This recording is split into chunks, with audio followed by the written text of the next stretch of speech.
The first time I saw him was through a haze of steam from the industrial dishwasher. My hands were red and chapped, my uniform damp with sweat as I worked the late shift at the Sovereign, the most exclusive restaurant in the city, a place where people like me served people like him. I hadn't meant to look up. 6 months into this job, I'd learned to keep my gaze down, to become invisible. The wealthy patrons preferred their service staff to be ghosts, present when needed, absent when not. But the sudden hush that fell over the kitchen made me glance toward the door that connected to the private dining rooms. He stood in the doorway, his silhouette backlit by the amber lighting from the dining area. Tall and imposing, he wore a charcoal suit that looked like it cost more than my yearly rent. His dark hair was perfectly styled, not a strand out of place. But it was his eyes that caught me, intense, calculating, the color of whiskey held up to firelight. Mr. Castellano, our manager, Roberts, practically bowed as he approached. "Is everything to your satisfaction?" Castellano. The name rippled through me like a warning. Everyone in this city knew that name, whispered it with fear or respect, or both. Dominic Castellano controlled everything from the docks to the mayor's office. The legitimate businesses were just the surface. Beneath them ran a current of darker enterprises. I quickly looked back down at the dishes I was loading, hoping he hadn't noticed me staring. The last thing I needed was to attract the attention of someone like him. "The service is slow." His voice was quiet, oddly gentle for a man rumored to have ordered deaths with nothing more than a slight nod. "And the wine isn't what I requested." "Sir, I'm terribly sorry. I'll replace it immediately and speak to the staff." "See that you do." I kept my head down, focusing on my task even as I felt the weight of someone's gaze. A chill crept up my spine, the primal sense of being watched. When I dared another glance, his eyes were fixed directly on me. Our gazes locked for just a second, but it was enough. I dropped the plate I was holding, sending it crashing to the floor. The sound shattered the tension, and everyone in the kitchen froze. I'm sorry," I stammered, dropping to my knees to gather the broken pieces. "That's coming out of your pay, Elena," Roberts hissed as he hurried back into the kitchen, his face flushed with anger. "It was an accident," I whispered, but no one was listening. As I carefully picked up the shards, I cut my finger on a jagged edge. A drop of crimson bloomed against my skin, and I bit my lip to keep from crying out. "You." The deep voice made me jump. I looked up to find Castellano standing over me, his security detail hovering by the door. How had he moved so quickly, so silently? "Sir?" My voice trembled. "You're injured." It wasn't a question, but I nodded anyway, clutching my bleeding finger. To my shock, he reached into his pocket and pulled out a crisp handkerchief. He crouched down, a move that seemed impossible for a man in such an expensive suit, and wrapped the fine linen around my finger. His hands were warm, strong, with a network of thin scars across the knuckles. Hands that had fought, hurt, perhaps killed. "What's your name?" he asked, his voice so low that only I could hear it. "Elena," I whispered. "Elena Reyes." Something flickered in his eyes, recognition, interest, I couldn't tell. He tied the handkerchief with practiced ease, his fingers lingering against my pulse point. "Elena," he repeated, as if tasting my name. "Be more careful." Then he was gone, striding back through the door while his security scrambled to keep up. I remained kneeling on the floor, my pulse racing beneath the expensive fabric he'd left wrapped around my finger. "What the hell was that?" Roberts demanded, yanking me to my feet. "Why would Mr. Castellano speak to you?" "I don't know," I answered honestly, still staring at the door. I didn't tell Roberts about the note I found tucked into the handkerchief when I unwrapped it later that night. A phone number, followed by 3 words that made my blood run cold. "I found you." 3 days passed, and I tried to convince myself it had been nothing. A strange encounter, perhaps even a veiled threat, though for what, I couldn't imagine. I'd never had any connection to Castellano or his organization. I was nobody, invisible. The cut on my finger healed, but I kept the handkerchief, tucked between the pages of the battered copy of Jane Eyre on my nightstand. Sometimes at night, I'd take it out, run my fingers over the embroidered initials, DC, and wonder what he'd meant. I hadn't called the number. What would I even say? Besides, associating with someone like Dominic Castellano could only lead to trouble. My tiny apartment felt smaller than usual that evening as rain lashed against the windows. The building's heating system had broken again, leaving me huddled under blankets, a cup of tea warming my hands as I tried to study for the nursing exam I was scheduled to take in a month. This job at the Sovereign was just temporary, a means to an end. One day, I'd be the one helping others, not serving them overpriced meals. A knock at my door startled me. No one ever visited me here, in this run-down building at the edge of the city. I set down my tea and approached cautiously. "Who is it?" I called, my hand hovering over the chain lock. "Delivery for Elena Reyes," a gruff voice answered. I frowned. I hadn't ordered anything, and it was nearly 10 p.m., far too late for regular deliveries. "I think you have the wrong apartment," I said. "Apartment 4B, Elena Reyes. I need a signature." Against my better judgment, I opened the door a crack, keeping the chain engaged. A man in a delivery uniform stood there, holding a large box. "I didn't order anything," I insisted. "It's already paid for, ma'am. I just need you to sign." Curiosity won out. I closed the door, undid the chain, and opened it again to accept the electronic signature pad he thrust toward me. As I signed, I noticed a sleek black car idling at the curb outside my building, its windows tinted so dark they looked like slices of midnight. The delivery man handed me the box and left without another word. I locked the door quickly behind him, my heart pounding as I set the package on my kitchen counter. It was beautifully wrapped in silver paper with a black satin ribbon. Far too elegant to be anything I would have ordered. With trembling fingers, I untied the ribbon and carefully removed the wrapping. Inside was a box from Fontaine's, the most exclusive clothing store in the city, a place I'd never even dared to enter. I lifted the lid to find a dress, a deep burgundy color that shimmered under my apartment's harsh lighting. The fabric was softer than anything I'd ever touched, flowing like water between my fingers. Beneath it lay a pair of matching shoes, a small clutch purse, and a velvet jewelry box containing a delicate silver necklace with a teardrop ruby pendant. A small cream-colored card sat at the bottom of the box. The handwriting was bold, confident strokes. "Tomorrow night, 8 p.m. A car will be waiting. DC." My first instinct was to refuse, to pack everything back in the box and leave it outside my door. But as I ran my fingers over the dress again, I found myself wondering what it would feel like to wear something so beautiful. Just once. A second knock made me jump. This time when I looked through the peephole, there was no one there. Only a small envelope on the floor. I opened the door cautiously and retrieved it. Inside was a photograph, old, its edges worn. A family portrait. My breath caught in my throat as I recognized the faces. My parents, much younger, with me as a toddler on my mother's lap. And standing beside them, his arm around my father's shoulder, was a younger version of Dominic Castellano. On the back, written in fading ink, "The Reyes and Castellano families, 1998. My hands shook so badly I had to sit down. This made no sense. My father had been a construction worker, my mother a housekeeper. They died in a car accident when I was 7, leaving me to bounce between distant relatives and foster homes. They'd never mentioned knowing anyone powerful or wealthy, let alone a man like Castellano. I stayed up all night, the photograph in one hand, the handkerchief in the other, trying to piece together a puzzle with too many missing parts. By morning, exhaustion had made my decision for me. I would go. I would meet him. I needed answers about my parents, about why he'd said "I found you." The next day passed in a blur of anxiety and preparation. I showered carefully, dried my hair until it fell in soft waves past my shoulders, applied the little makeup I owned with more care than usual. When I finally slipped the dress over my head, I hardly recognized the woman in my small bathroom mirror.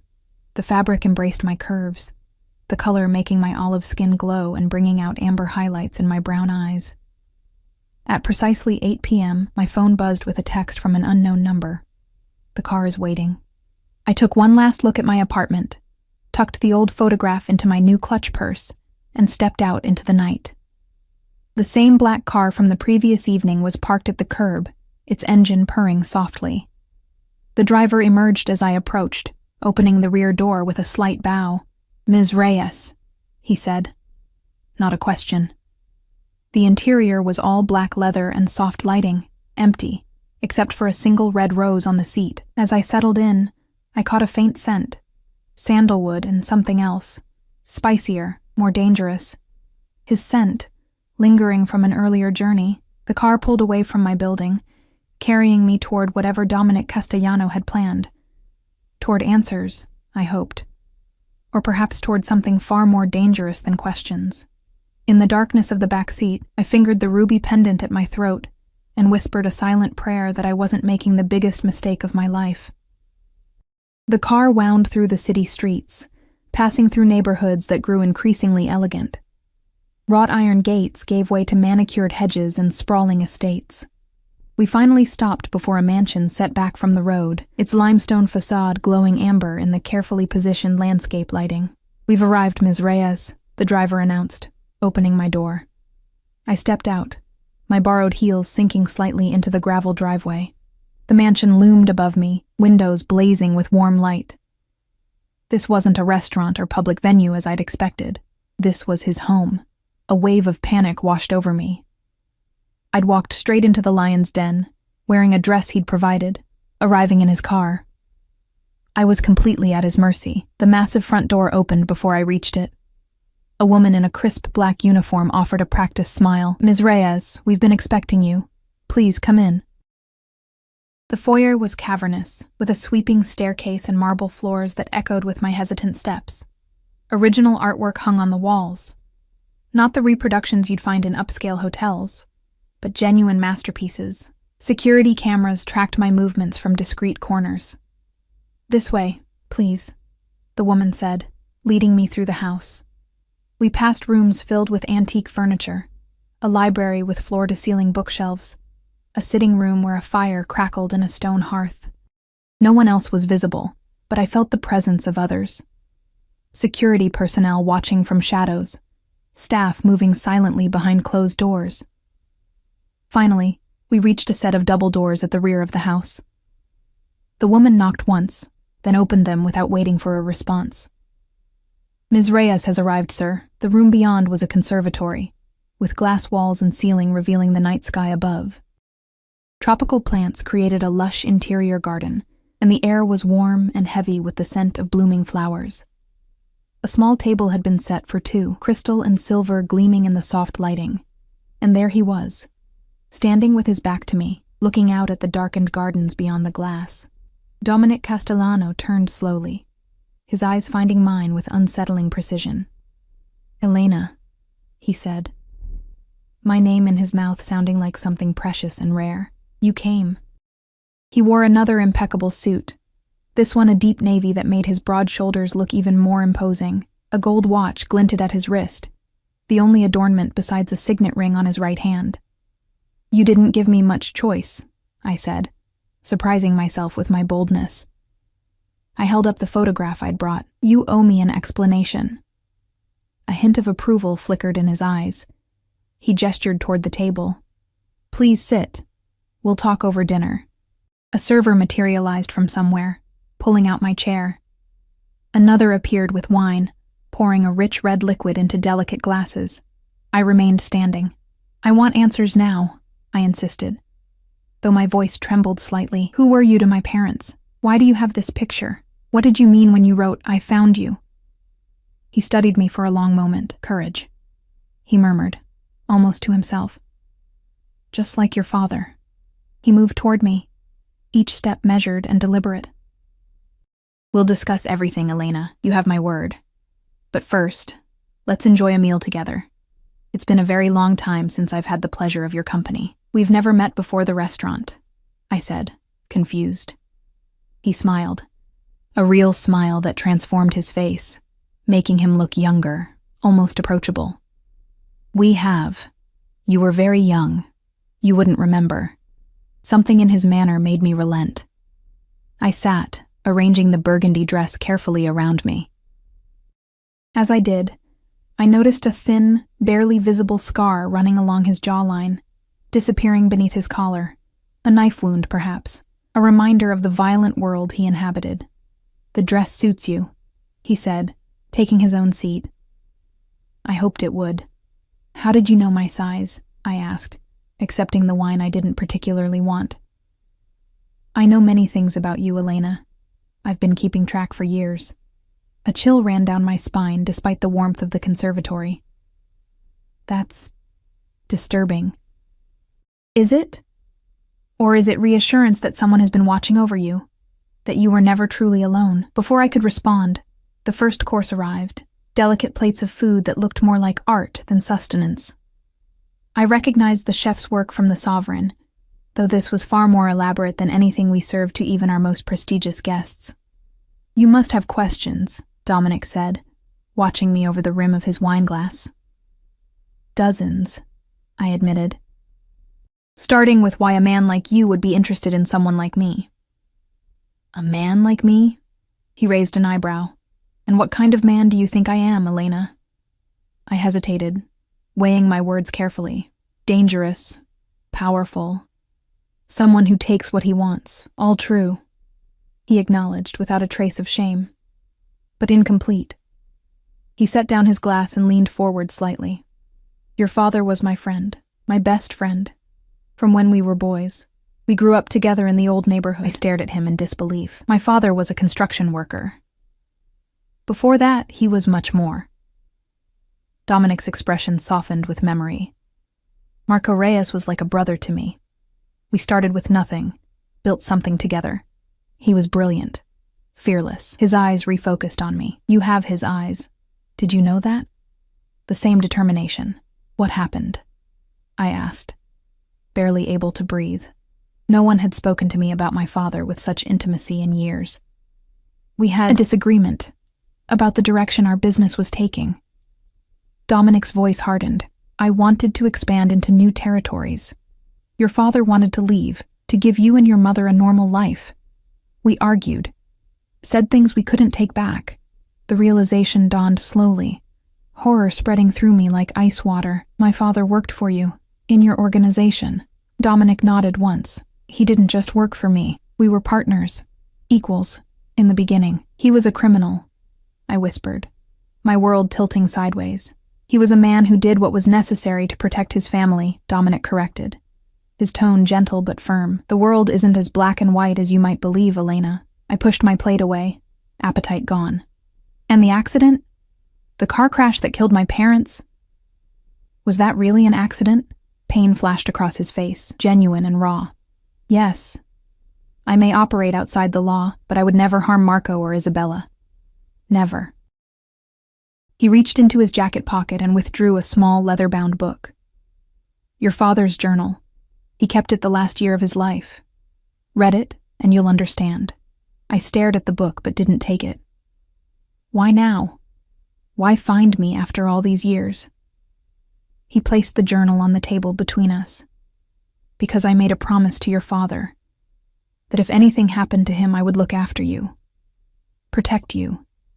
"You've done a terrible job," I said bitterly, thinking of the years of poverty, of bouncing between uncaring relatives and worse foster homes.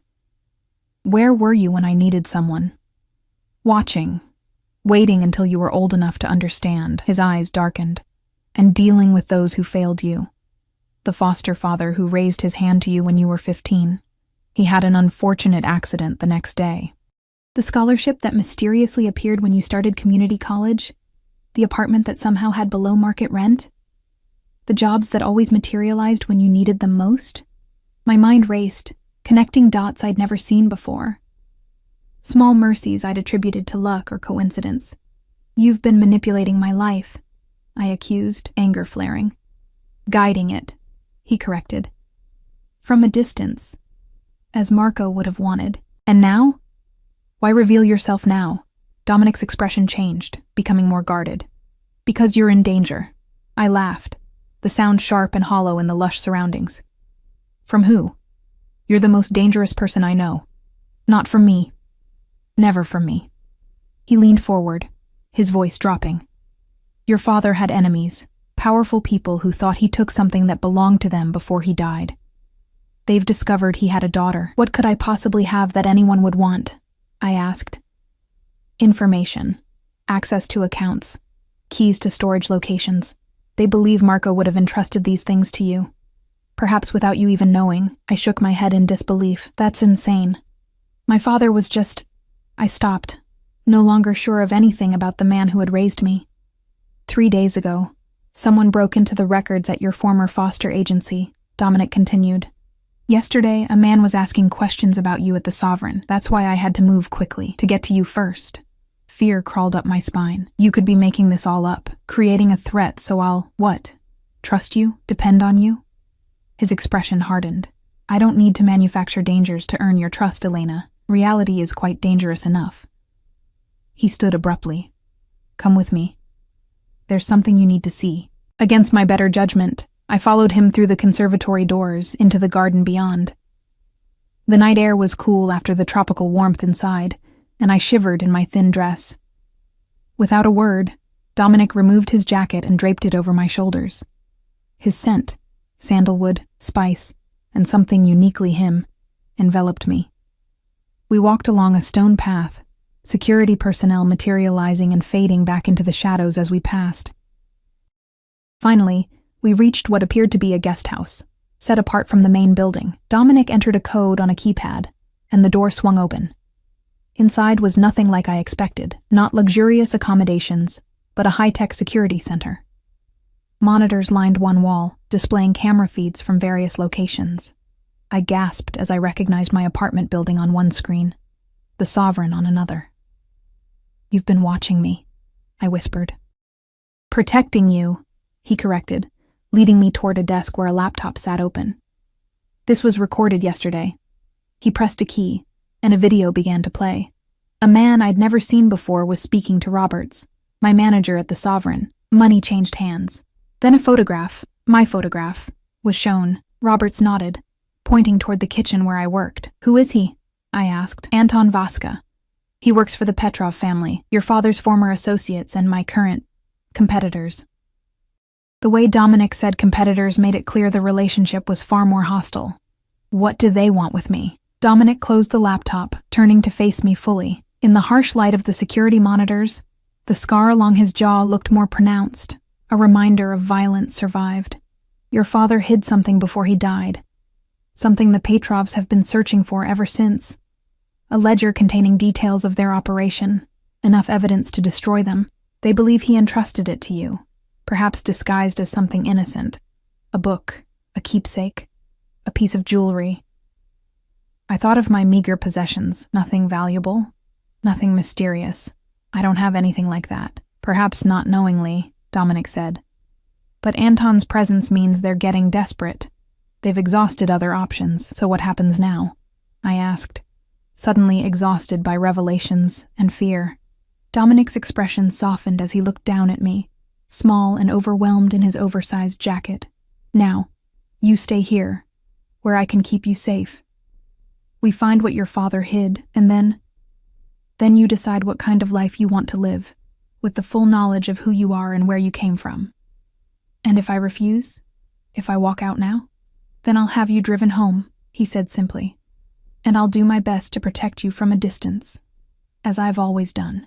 But I can't guarantee your safety if you refuse my help. I studied his face, trying to see past the mask of the powerful crime lord to the man beneath. The man who had known my father, who had kept that photograph all these years.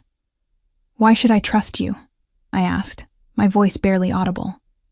He reached out slowly, giving me time to pull away, and brushed a strand of hair from my face. The touch was gentle, incongruous from hands capable of such violence. Because I loved your father like a brother, he said softly.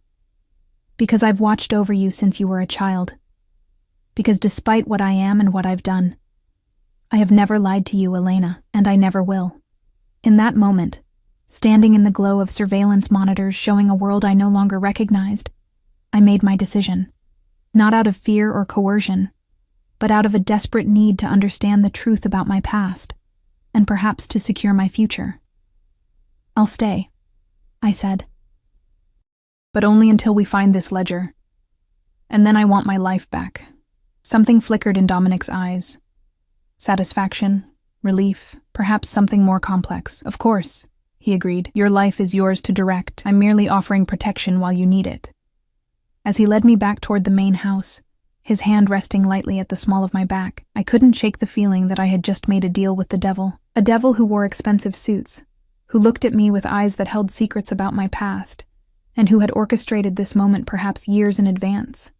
Yet beneath the fear and uncertainty, another emotion stirred, a flicker of belonging I hadn't felt since my parents died, as if I'd been wandering lost for years, and had finally, unexpectedly, found my way home.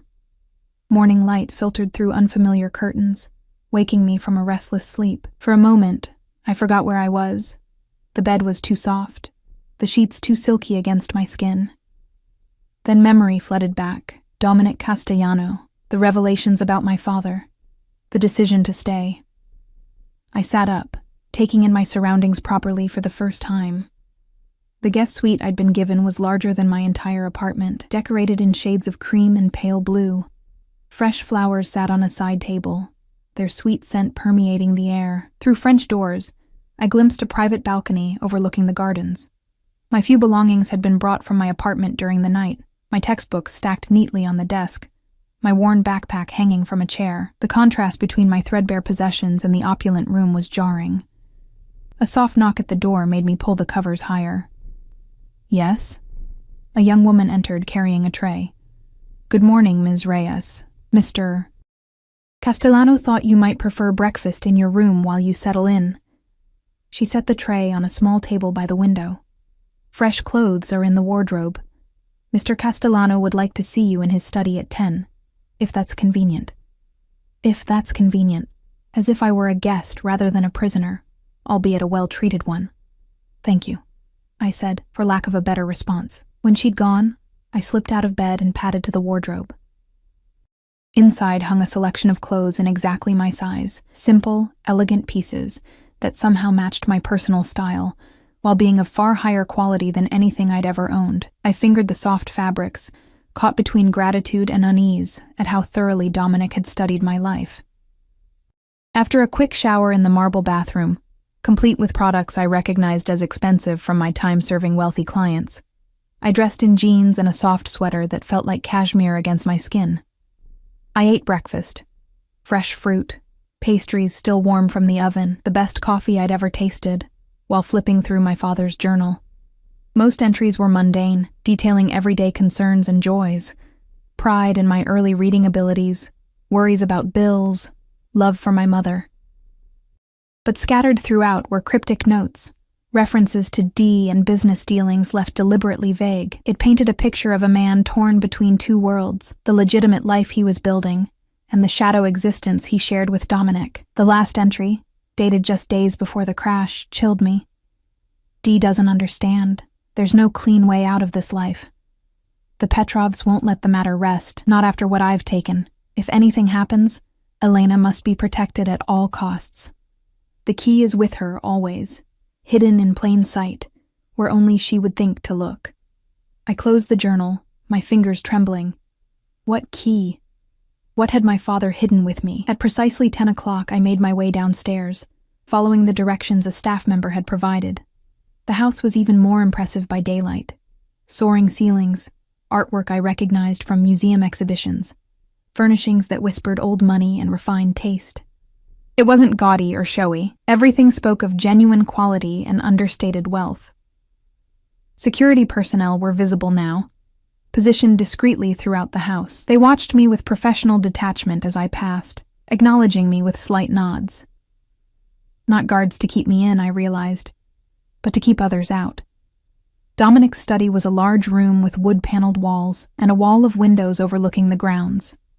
Books lined built-in shelves, and a massive desk dominated one end. He stood when I entered, setting aside what looked like financial reports. "Elena," he said, his voice warming, "did you sleep well?" He looked different in daylight, no less powerful, but more human somehow.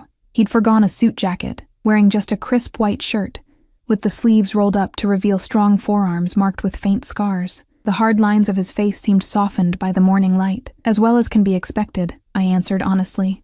I held up the journal. I've been reading. And? He gestured for me to sit in one of the leather armchairs positioned near a fireplace, taking the seat opposite. He mentions a key that's with me always. But I don't have anything like that. No key. Nothing of value that could hide something. Dominic leaned forward, elbows on his knees. Think, Elena. Did your father give you anything before he died? A toy? A piece of jewelry? A book? I shook my head. The accident happened while I was at school. I never got to say goodbye. Everything I have from them is just normal stuff. Photos, a few books, my mother's wedding ring. At the mention of the ring, something flickered in Dominic's eyes. What? I asked. Your mother's ring, he said carefully. Do you have it with you? No, it's at my apartment, in a jewelry box on my dresser. I twisted my hands in my lap. It's the only thing of real value that I have from them. I never wear it. I've always been too afraid of losing it. Dominic nodded thoughtfully. We should retrieve it. If Marco wanted to hide something valuable but ensure you kept it close, your mother's ring would be the perfect vessel. You think there's something hidden in my mother's ring? The idea seemed absurd, yet strangely plausible. It's worth investigating, he said, then tapped a button on the desk. Almost immediately, a door opened, and a man entered, tall, with a weathered face and watchful eyes. Victor, arranged to have Ms. Reyes's apartment searched. We're looking for a woman's ring, likely in a jewelry box on the dresser. Victor nodded once and left without speaking. You have people searching my home? I asked, anger flaring. For your protection, Dominic replied, unfazed by my reaction. The Petrovs may have already been there. The casual way he exerted control over my life was both infuriating and oddly reassuring. Someone was finally taking care of problems that had always been too big for me to handle alone. While we wait, Dominic continued, there's someone I'd like you to meet. He stood, offering his hand to help me up. Someone who knew your parents almost as well as I did. I allowed him to lead me through the house to what appeared to be a residential wing. The security presence was heavier here, with armed guards stationed at key points. Dominic nodded to them as we passed, his hand resting lightly at the small of my back, a gesture that was becoming familiar, its proprietary nature both unsettling and comforting. We stopped before a door guarded by two particularly imposing men. They stepped aside at Dominic's approach, one opening the door for us. The room beyond was bright and airy, set up as a combination sitting room and bedroom. Medical equipment lined one wall, and a nurse sat quietly in a corner, reading. In a hospital bed by the window lay an elderly man, thin and frail, his skin like parchment. Uncle Sal, Dominic said, his voice gentler than I'd heard it before. There's someone here I'd like you to meet. The old man turned, his movements painfully slow. His eyes, faded with age but still sharp, widened when they landed on me. Sweet Mother of God, he whispered, his voice a dry rasp. Marco's little girl. Dominic guided me closer. Elena, this is Salvatore Castellano, my father. The old man reached out a trembling hand, and I found myself taking it, feeling bones as delicate as a bird's beneath paper-thin skin. You look just like your mother, he said, tears gathering in his eyes. Beautiful Isabella, and you have Marco's eyes. I glanced at Dominic, uncertain. My father had a stroke 2 years ago, he explained quietly. He's been here under medical care since then. I'm dying, the old man said bluntly, with a wheezing laugh. No need to dress it up, Dominic. Cancer's eating me alive. His eyes remained fixed on me, but I lived long enough to see Marco's daughter grown. That's something. He tugged at my hand, pulling me closer. Your father was the best man I ever knew, he confided, his voice dropping as if sharing a secret. Better than me. Better than my son. Though Dominic tries. His eyes flicked briefly to Dominic, who showed no reaction to the assessment. Marco had lines he wouldn't cross. Principles. In our world, that's rare. Uncle Sal, Dominic interrupted gently. We're trying to find what Marco hid before he died. The item the Petrovs are looking for. Salvatore's expression darkened. Those Russian dogs. They never forgave Marco for what he took. He focused on me again. Your father stole something from them, evidence of their worst deeds. Insurance, he called it. Do you know where he might have hidden it? I asked. The old man shook his head, then was seized by a coughing fit. The nurse stepped forward with a glass of water, but Dominic waved her away, instead supporting his father himself with practiced ease, helping him drink. When the coughing subsided, Salvatore clutched at Dominic's sleeve. Keep her safe, my son. Marco entrusted her to us, to our family. I will, father, Dominic promised. And the way he said it, solemn, almost ritualistic, made it sound like an oath. The old man's eyes drifted closed, exhaustion claiming him. Dominic arranged him carefully against the pillows, with a tenderness I wouldn't have expected from those scarred hands. He'll sleep now, he said, guiding me from the room. The medications make him drowsy. Outside in the hallway, I leaned against the wall, overwhelmed by the encounter. He really knew my parents. They were like family, Dominic confirmed. Your father was his protege, like a second son. When Marco left the organization, it broke my father's heart. And you? I asked. Did it break your heart too when my father left? Something dark and painful crossed his face. It did more than break my heart, Elena. It destroyed a part of me I never got back. Before I could ask what he meant, Victor appeared at the end of the hallway, his expression grim. Sir, we have a problem. The apartment has been ransacked, thoroughly searched. Cold dread pooled in my stomach. The ring? Gone, Victor confirmed, along with most of her other possessions. Dominic's face hardened, a transformation so complete it was frightening to witness. The man who had tenderly cared for his father vanished, replaced by someone calculating and dangerous. Get the security feeds from the building, he ordered. Find out who did this and where they went. Already working on it, sir. There's something else. Victor hesitated, glancing at me. We found blood. Not much, but enough to suggest there was resistance. My neighbors? I asked, horrified. Mrs. Patel next door? Mr. Guzman across the hall? The building was quiet, Victor said. No signs of other disturbances. Dominic turned to me, his expression softening slightly. We'll find out what happened. In the meantime, you're staying here. The security protocols will be increased. The reality of my situation crashed down on me. They're really looking for me, aren't they? These people who knew my father. They are, Dominic confirmed, not sugarcoating the truth. And they won't stop until they find what they're looking for. A horrible thought occurred to me. My job at the Sovereign, people there know me, know my routine. I've already handled it, Dominic said. As far as the Sovereign is concerned, you've taken an extended leave of absence with full pay. He touched my shoulder lightly. Elena, I need you to trust me now. Let me do what your father asked of me. Let me protect you.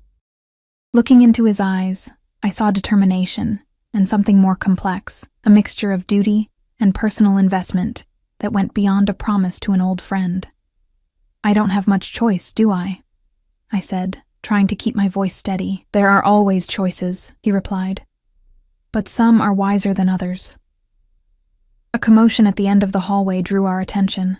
Another security man was approaching rapidly, his hand pressed to an earpiece. Sir, perimeter breach at the north gate. 3 vehicles, heavily armed. Dominic's reaction was instantaneous. He pushed me against the wall, his body shielding mine as he drew a gun from beneath his shirt. Get my father to the panic room, he ordered.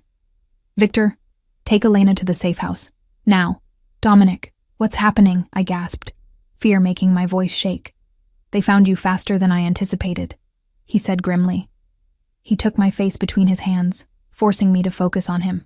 Listen to me carefully. Go with Victor. Do exactly as he says. I'll come for you when it's safe. But... Elena.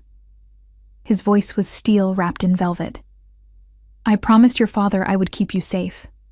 I intend to keep that promise. Before I could respond, he pressed something cold and metal into my hand. A small handgun. Last resort, he said. Victor will protect you, but if something goes wrong, point and shoot.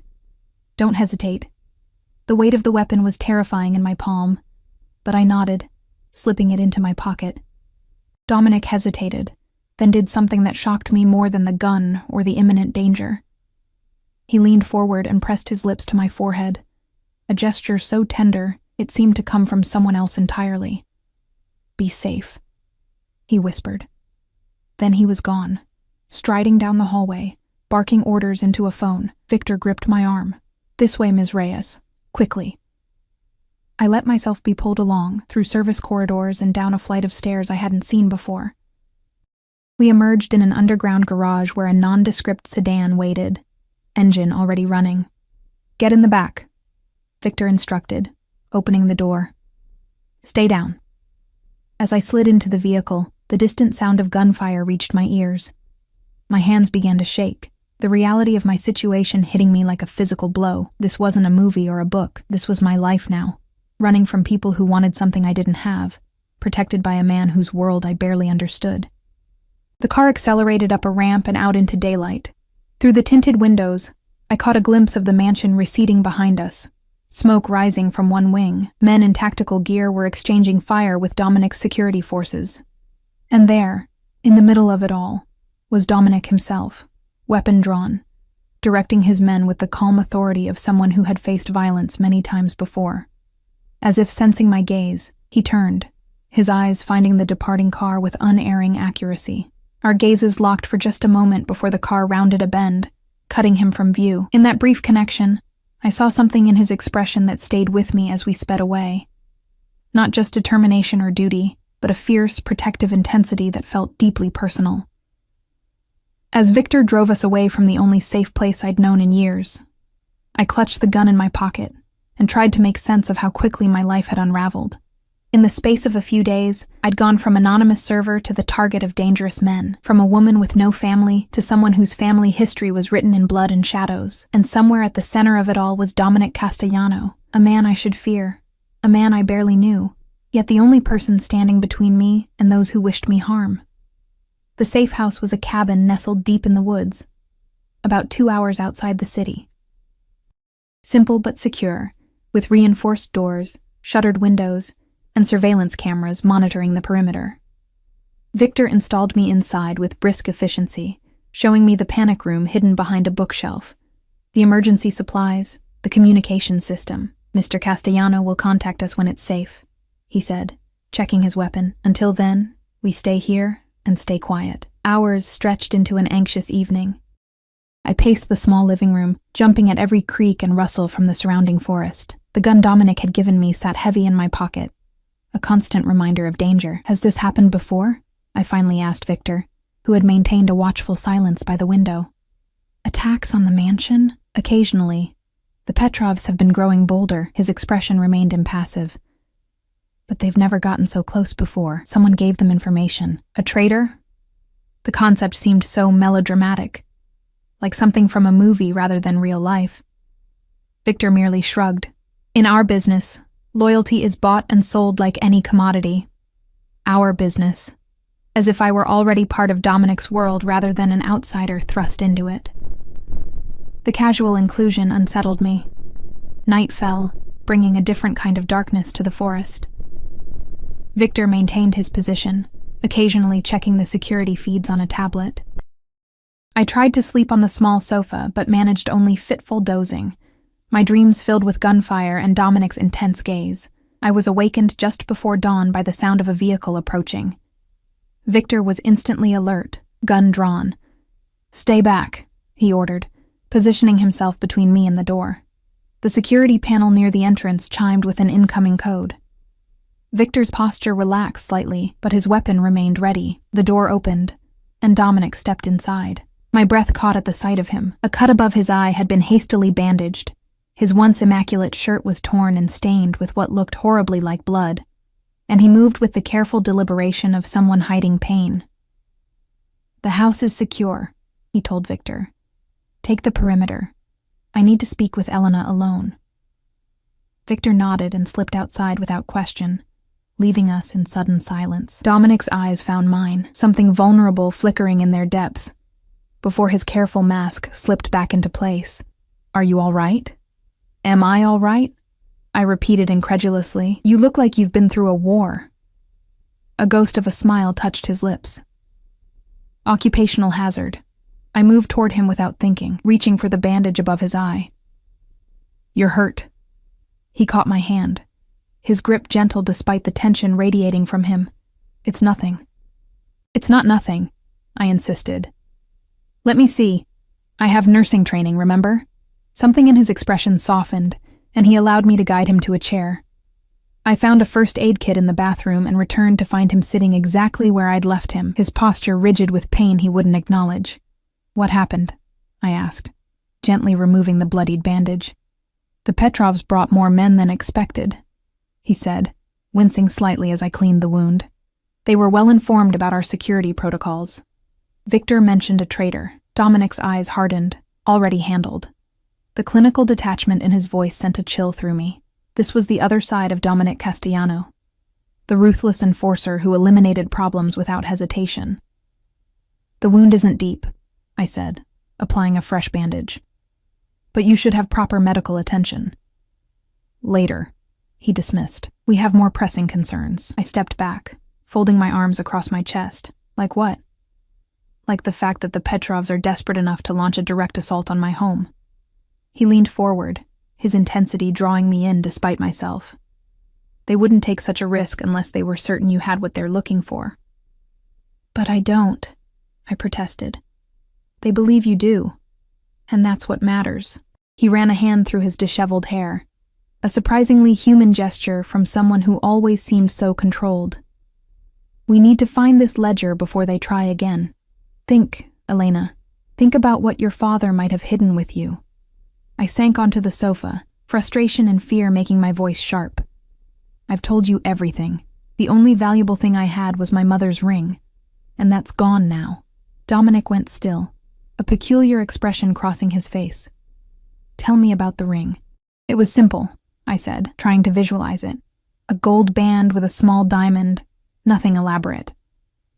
Had you ever had it appraised? Cleaned by a jeweler? I shook my head. I couldn't afford that. I just kept it safe. He stood abruptly, pacing the small room. A ring would be too obvious. Marco was smarter than that. He stopped suddenly, turning to me. What else did he give you? Something personal? Something you'd keep close? I thought back to my childhood, to the blur of grief after the accident. There was a locket, I said slowly, memory surfacing. With their pictures inside. I wore it every day until the chain broke a few years ago. It's in the same jewelry box as the ring. So it's gone too, Dominic said, disappointment evident. No. I sat straighter, as realization dawned. No, I took it with me to work that day. The day you saw me at the Sovereign, the clasp was fixed, and I was going to wear it again. It should be in my locker at the restaurant. Dominic was already pulling out his phone. Victor, he barked when the call connected. The Sovereign, Elena's employee locker. There's a locket inside. Gold, with photos. Bring it here, now. He hung up and turned back to me, new energy in his movements despite his injuries. If your father hid something, that locket is the perfect place. Small, sentimental, always with you. But it's just a normal locket, I said. I've opened it hundreds of times to look at their pictures. Marco was clever. He wouldn't make it obvious. Dominic's expression softened. Elena, if we find this ledger, we can end this. The Petrovs will have no reason to come after you. And then what? I asked. The question that had been haunting me. What happens to me after this is over? He moved closer, his eyes intent on mine. That depends on you. What do you mean? You could go back to your life, finish your nursing degree, pretend none of this ever happened. He paused, something unspoken flickering in his expression. Or? I prompted when he didn't continue. Or you could accept your heritage. Take your rightful place. My rightful place? I repeated incredulous. In your organization? As what? A criminal? His jaw tightened at my tone. As a Reyes. Your father helped build what I have today. Half of this empire is rightfully yours. The offer stunned me into silence. Dominic watched me, his expression guarded yet somehow vulnerable, as if my answer mattered beyond the practical considerations of inheritance and legacies. I don't know who I am anymore, I admitted finally. Everything I believed about my life, my parents. It's all been a lie. Not a lie, he corrected gently. a partial truth. Your parents loved you. They wanted to protect you from the reality of your father's life. He reached out, his fingers brushing mine with unexpected tenderness. You don't have to decide now, but know that you have options. You have a place with me, if you want it.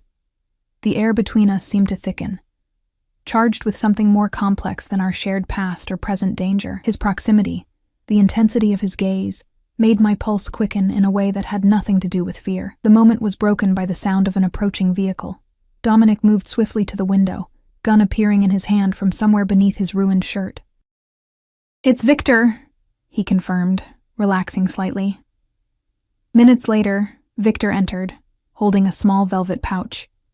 Found it exactly where she said. The locker wasn't even locked. Dominic took the pouch, emptying it into his palm. The gold locket gleamed in the early morning light. A simple oval pendant on a delicate chain. He handed it to me. "Open it," he instructed. With trembling fingers, I worked the tiny clasp. The locket opened to reveal what I expected.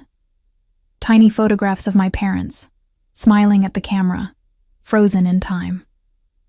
"There's nothing here," I said, disappointed. "Look closer," Dominic urged. "The frame, the backing." I examined the locket more carefully, running my fingernail along the edge where the photos were secured. To my surprise, the backing shifted slightly. "It's loose," I murmured, working at it until the metal disc popped free. Behind it was not empty space, but a tightly folded piece of microfilm. Dominic's breath caught. "That's it. That's what your father hid." Victor leaned in, equally intent. The Petrov ledger. With utmost care, Dominic extracted the microfilm, holding it up to the light. "Names, dates, accounts," he confirmed. "Everything the Petrovs didn't want exposed, their entire operation. So it's over?" I asked. "They'll leave me alone now?" Dominic's expression turned grim. "Not quite. They need to know we have it, and that copies exist in secure locations. Only then will they stand down. How do we do that? I arrange a meeting, show them what we have, make them understand that coming after you further would be against their interests." His tone was matter of fact, as if negotiating with murderous criminals was an everyday occurrence, which, for him, it probably was. "And you think they'll just agree after they attacked your home, after they came looking for me? The Petrovs are ruthless, but they're also practical businessmen," Dominic said. "Once they know the ledger could be released if anything happens to you, they'll consider you more valuable alive than dead." The clinical assessment of my worth made me shiver. "Make the arrangements," Dominic told Victor. "The usual neutral ground. Tonight." Victor nodded and stepped outside again, already on his phone. "You should rest," Dominic said, turning back to me. "Tonight will be difficult." "I'm not sure I can sleep," I admitted. "Try." His voice softened. "I'll be right here." Exhaustion suddenly overwhelmed me. The adrenaline of the past days, the emotional revelations, the constant fear, it all crashed down at once. I nodded mutely and retreated to the small bedroom. I must have fallen asleep almost immediately, because when I opened my eyes again, the light had changed. Late afternoon shadows stretched across the floor. I sat up, disoriented, and found Dominic sitting in a chair by the bed, watching me with an unreadable expression. "How long have you been there?" I asked, my voice husky with sleep. "A while." He didn't elaborate. Something had changed while I slept. His injuries had been properly treated, his ruined clothes replaced with fresh ones. But it was more than that. There was a new resolve in his bearing, a decision made. "What is it?" I asked. He leaned forward, elbows on his knees. "I've been thinking about your father, about the promise I made him." He paused. "And about how to end this situation permanently." "What do you mean, end it permanently?" I asked, fully awake now. Dominic's expression was resolute.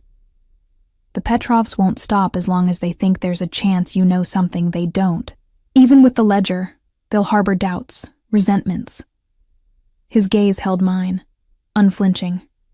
"The only way to truly protect you is to remove them as a threat entirely." A chill ran through me as I understood his meaning. You're planning to kill them. I'm planning to neutralize a threat that has existed for too long. He stood, pacing the small room. Their organization has been encroaching on my territory for years. They've threatened my people, corrupted officials I had secured, disrupted supply lines. He turned back to me. This isn't just about you, Elena, though you are a significant factor. The way he said it, with a hint of vulnerability beneath the calm exterior, made my heart beat faster. I can't be responsible for a gang war, I said shakily. You're not. This conflict has been brewing for years. Your father knew it, which is why he took precautions to protect you. Dominic approached the bed, sitting on the edge, close enough that I could smell his cologne. Tonight isn't just a negotiation. It's an opportunity to end the Petrov threat permanently. How? Federal agents will be in position, ready to move on my signal. The ledger provides enough evidence for RICO charges, money laundering, conspiracy. His mouth curved in a cold smile. I've been cultivating certain relationships within the Bureau for precisely this eventuality. You're working with the FBI? I couldn't hide my shock. But wouldn't they want to arrest you too? An interesting balancing act, isn't it? Dominic acknowledged. Let's just say there's an understanding about jurisdictional priorities. The Petrovs have become a bigger problem for the authorities than I am. I struggled to comprehend the layers of complexity in his world, a world where he could simultaneously be a criminal and collaborate with law enforcement. Nothing was black and white. Everything existed in shades of moral gray. What's my role in all this? I asked. You'll be there, he said simply. The Petrovs need to see you, to believe that you're the key to what they've been seeking. Your presence sells the narrative. Fear spiked through me. You want me to be bait. I want you to be safe, he corrected, his voice softening. Which is why you'll be wearing body armor, surrounded by my best security, and under my personal protection every second. His hand covered mine, warm and surprisingly gentle. I would never risk your safety, Elena. Not after everything your father sacrificed to protect you. I looked down at our hands, his scarred and strong, mine small and pale in comparison. You really cared about him, didn't you? He was my brother in all but blood, Dominic said quietly. His betrayal, leaving the organization, hurt me more than any injury I've sustained. But I understood it. He wanted a different life for you, and yet, here I am, I said bitterly.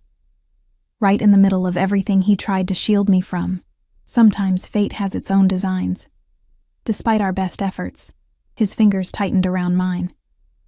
But after tonight, you'll have choices, real choices without the shadow of the Petrovs hanging over you. And what if I choose to walk away? I asked, watching his face carefully. To go back to my ordinary life, my nursing ambitions. Something flickered in his eyes, disappointment, resignation, acceptance. Then I would respect your choice, he said finally, but I would still watch over you from a distance, as I promised your father. And if I didn't choose that, the question slipped out before I could stop it. Dominic went very still, his gaze intensifying. What are you asking, Elena? My heart hammered in my chest. If I decided to stay, to learn about my father's world, your world. The mask of control slipped, just for a moment, revealing raw emotion beneath. Then you would have a place by my side, not just because of your father or your inheritance, but because— He stopped abruptly. Because, I prompted, hardly daring to breathe. His hand moved to my face, cupping my cheek with unexpected tenderness. Because in the few days I've known you, really known you, not just watched over you, I've come to admire your strength, your resilience, your capacity to face impossible truths and still stand tall. The intensity in his eyes made me tremble. This dangerous, powerful man was looking at me as if I were something precious, something to be cherished rather than possessed. I don't know if I can be part of your world, I whispered. The violence, the danger. My world isn't only shadows, he said. There's also protection, family, loyalty, things your father valued before he chose another path. His thumb brushed my cheekbone. I'm not asking you to decide now, just to keep your mind open to possibilities. A knock at the door broke the charged moment between us. Dominic withdrew his hand reluctantly, composing himself as Victor entered. It's time, sir. The meeting is set for 9 o'clock at the waterfront warehouse. Dominic nodded. Prepare the cars. Full security protocol. As Victor left, he turned back to me. Are you ready for this? No, I wanted to say. I'm not ready for any of this. Not the danger, not the revelations about my past, not these confusing feelings for a man who existed in a world so different from mine. Instead, I nodded. I'm ready. The warehouse loomed dark and imposing against the night sky, its windows broken and boarded, its metal sides rusted from years of exposure to salt air from the nearby harbor. Security teams had swept the building earlier, positioning snipers on adjacent rooftops and plainclothes agents among the dock workers. I sat in the back of an armored SUV, wearing a bulletproof vest beneath a dark sweater. Dominic sat beside me, calm and focused, dressed impeccably in a suit that concealed his own body armor. In the dim light, he looked dangerous and elegant, a predator in his element. Remember, he said, checking his weapon one final time. Stay behind me at all times. If anything goes wrong, Victor will get you out immediately. He handed me a small device, emergency beacon. Press it if we get separated. I slipped it into my pocket, trying to control my trembling hands. Will the FBI really arrest them? As soon as the exchange is complete and they've seen the ledger. Dominic's confidence was unwavering. By morning, the Petrov organization will be dismantled. Victor opened the car door. They've arrived.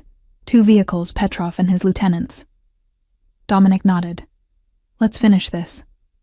As we approached the warehouse, flanked by security, I felt strangely calm, as if I were watching myself from a distance, playing a role in someone else's story. The heavy metal door slid open, revealing a cavernous space illuminated by harsh industrial lights. In the center stood a group of men.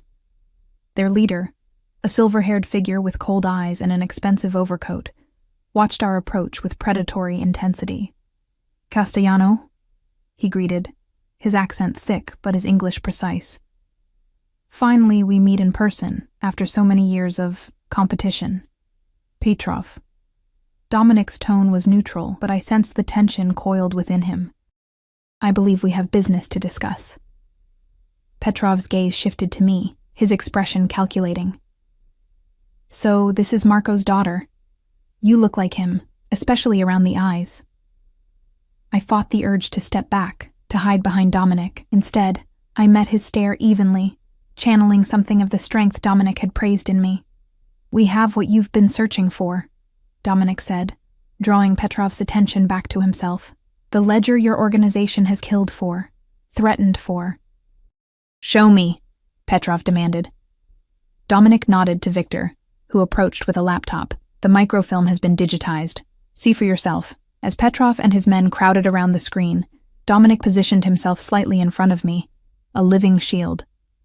I watched Petrov's face as he viewed the contents, his confidence faltering, then hardening into something ugly and desperate. You know what this means, Dominic continued. Evidence of every illicit transaction, every murder ordered, every official bribed. Enough to destroy your entire operation. What do you want? Petrov asked, his voice dangerously quiet. 2 things. First, you withdraw completely from my territories, the docks, the south side, the shipping routes. Dominic's voice was matter of fact, as if discussing a business merger rather than criminal empires. Second, Elena Reyes is untouchable. Any move against her, any threat, even any surveillance, and this ledger goes to every law enforcement agency in the country. Petrov's eyes narrowed. You ask too much, Castellano. I'm not asking, Dominic replied, his tone hardening. I'm telling you how this will be. The tension in the warehouse was palpable, electricity crackling in the air. Petrov's men shifted, hands moving toward concealed weapons. Dominic's security did the same. Perhaps we should negotiate more. Privately, Petrov suggested, gesturing toward a side office. Just you and me, Castellano. It was a trap. I knew it instinctively, could see it in the slight smirk that touched Petrov's mouth, the way his men subtly repositioned themselves. Dominic, I whispered urgently. He gave an imperceptible shake of his head, silencing me. Why not? He agreed. Victor, stay with Elena. As Dominic moved to follow Petrov toward the office, A subtle movement caught my eye, one of Petrov's men adjusting something beneath his jacket, the glint of metal. "Gun!" I shouted, just as all hell broke loose. Gunfire erupted from multiple directions. Dominic dove toward me, knocking me to the ground and covering my body with his, as bullets ricocheted off concrete and metal. Victor pulled me behind a stack of crates, returning fire while Dominic engaged the nearest threat. Through the chaos, I heard shouting, saw figures in FBI jackets pouring in through side entrances. The raid had been triggered early by the gunfire. "Stay down," Dominic ordered, firing with deadly accuracy at Petrov's men. But through the smoke and confusion, I saw Petrov himself slipping away toward a back exit, a weapon in his hand. Without thinking, I pressed the emergency beacon in my pocket and followed, keeping low and using the chaos as cover. I couldn't let him escape, not after everything that had happened, not when he was the source of the danger that had upended my life. The back corridor was dimly lit and deserted. I moved cautiously, the gun Dominic had given me earlier now in my hand. Ahead, I heard a door open, saw a slice of night sky. "Stop!"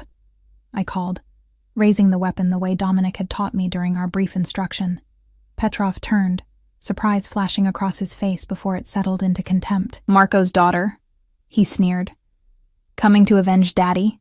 You've threatened me, invaded my home, endangered people I care about," I said, my voice steadier than I expected. "It ends now." He laughed, a cold sound that echoed in the narrow space. "You won't shoot me, little girl. You don't have your father's killer instinct, or your lover's." "Dominic isn't my lover," I said automatically. Petrov's smile widened. "No? The way he looks at you says otherwise." The mighty Castellano, brought low by Marco's little girl. His expression hardened. "He'll get you killed, just like your father." "My father died in a car accident," I said, but doubt crept into my voice. "Is that what Castellano told you?" Petrov laughed again. "Your father died because he trusted the wrong person, because he believed Dominic would help him escape this life." My hands trembled on the gun. "You're lying. Ask him who was driving the car that night," Petrov taunted. "Ask him why your mother's body was found with a bullet wound that the police conveniently overlooked."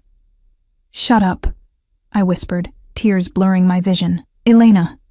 Dominic's voice echoed down the corridor.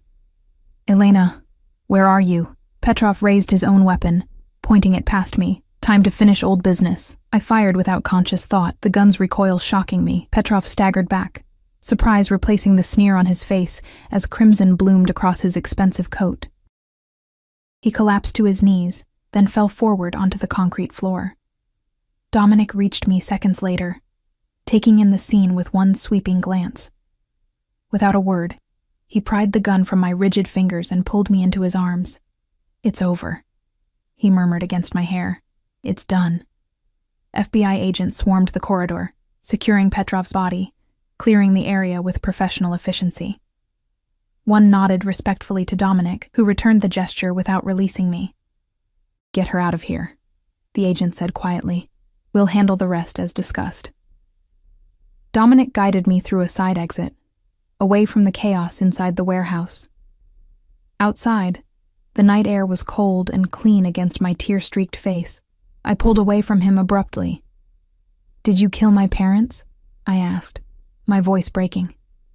He went completely still. "What?" Petrov said. "He said you were driving the car, that my mother had a bullet wound." The words felt like glass in my throat. "Was it you?" Pain and shock crossed his face, genuine, undisguised. "No," he said hoarsely. "Elena, no. I loved your father. I would never—" He stopped, struggling for words. "Petrov was lying, trying to turn you against me." "Then what really happened?" I demanded. "I need the truth, Dominic. All of it." He closed his eyes briefly, composing himself. When he opened them, there was a raw honesty there I hadn't seen before. "Your father called me the night before the accident. Said he had evidence against the Petrovs, that he needed my help to disappear, to take you and Isabella somewhere safe." Dominic's voice was low, haunted. "I agreed to meet him the next day, to make arrangements, but the Petrovs found out somehow. They sabotaged his car, cut the brake lines. And my mother's gunshot wound? She wasn't shot. he said firmly. The crash was violent. Glass, metal. The coroner might have mistaken a puncture wound for a bullet hole, but there was no shooting. I made sure of it. I saw the reports, paid for a second examination. I searched his face for any sign of deception, finding only grief and what looked like sincere regret. I should have helped him sooner, Dominic continued. Should have moved faster. By the time I reached out, it was too late. His hands clenched at his sides. It's the greatest failure of my life, Elena. Not being there when Marco needed me most. The ring of truth in his words, the raw emotion behind them, made something tight in my chest begin to loosen. You've been watching over me since then, I said, keeping your promise. At a distance, as he would have wanted. Dominic stepped closer, carefully, as if afraid I might run. But seeing you again, getting to know you, it's changed things, changed me. How? I asked, barely breathing. His hand rose to my face, fingers gently tracing my cheekbone. You remind me of what I once was, before this life hardened me, of the man your father believed I could be. He paused, vulnerability clear in his eyes. You make me want to be worthy of your trust. In that moment, with sirens wailing in the distance and the aftermath of violence all around us, I made my choice. Not out of fear or obligation, but out of a recognition of truth that resonated deep within me. I closed the distance between us, my hand finding his cheek as his had found mine. I believe you, I whispered. Relief washed over his face, followed by something deeper, more profound. Slowly, giving me every chance to pull away, he lowered his lips to mine. The kiss was gentle at first, tentative, at odds with the dangerous man the world saw. Then, as I responded, it deepened into something hungry and desperate, as if we were both seeking absolution in each other's arms. When we finally parted, breathless, his forehead rested against mine. What happens now? I asked. Now, he said softly. We build something new, something your father would be proud of. His arms tightened around me. The legitimate businesses, the foundations, the community work, that all continues, grows stronger. The other aspects, we'll scale back, transition. It won't happen overnight, but it will happen. Because of me? I asked, skeptical that my presence could trigger such a transformation. Because it's time, he answered honestly. And yes, because of you. Because I want to be the man you deserve, not just the man circumstances made me. In the distance, the warehouse glowed with the lights of emergency vehicles. The Petrov threat had ended, not just for me, but for Dominic's organization, for the city itself. It won't be easy, I warned. I still have my nursing exams, my own goals. He smiled, a genuine expression that transformed his face. I wouldn't expect anything less. Your father was stubborn too. His hand found mine, fingers intertwining. We'll figure it out together. As Dominic led me toward the waiting car, I felt a strange sense of completion, of pieces long scattered finally coming together. The daughter of Marco Reyes and the man who had loved him like a brother. Perhaps this was always where my path was meant to lead. The future stretched before us, uncertain but full of possibility. Not the life my father had envisioned for me, perhaps, but one where I could honor his memory while forging my own way forward. With Dominic beside me, both protector and partner, I would navigate this new world. Not as a victim of circumstance, but as a woman claiming her rightful place. In the moonlight, Dominic's ring glinted on his hand as he opened the car door for me. One day, perhaps, my mother's ring would be found and returned. But I no longer needed it to feel connected to my past. The truth, painful as it was, had finally set me free. As we drove away from the warehouse, leaving behind the violence that had brought us together, Dominic's hand remained clasped with mine. A promise more binding than words, a future waiting to be written.